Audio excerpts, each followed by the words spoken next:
It was clear from the start that this was going to be a tough meeting. The partnership between Putin and Erdogan, which was carefully nurtured in the past, appeared tense now, with the Turkish and Russian military facing each other in Idlib, and Turkish and Syrian forces taking a high number of casualties. But a direct confrontation has been averted for now, with a ceasefire declared in Idlib.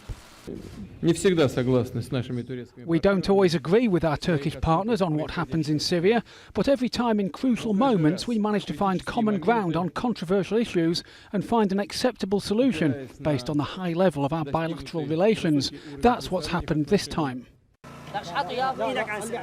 While negotiations in Moscow were underway, fighting in Idlib continued. An airstrike blamed by opposition activists on Russian warplanes killed 15 civilians, including women and children, a few hours before the landmark meeting took place. Undoubtedly, our meeting on Idlib is of great importance. In fact, the situation in the region is very tense. I know that the world's eyes are on us. Earlier ceasefires brokered by Russia and Turkey haven't held for long. Turkey has blamed Syrian government forces backed by Russia for starting hostilities several times before. But some analysts believe that Putin might be less willing to back Assad as strongly as he has done so far. Russia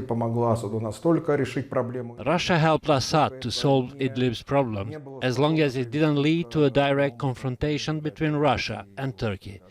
Russia, to a large extent, has fulfilled its obligations towards Assad's regime.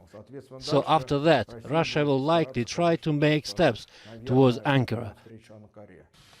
The test will come on March 15, when joint patrols of Russian and Turkish troops are planned around the M4 highway, and the buffer zone they announced in the meeting on Thursday will have to materialize.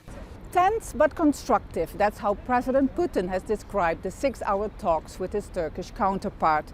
The complex relationship between the two leaders is seriously being tested in Idlib, and although tensions have been reduced today, nobody can predict how this dangerous diplomatic game will end. Vaessen, Al Jazeera, Moscow.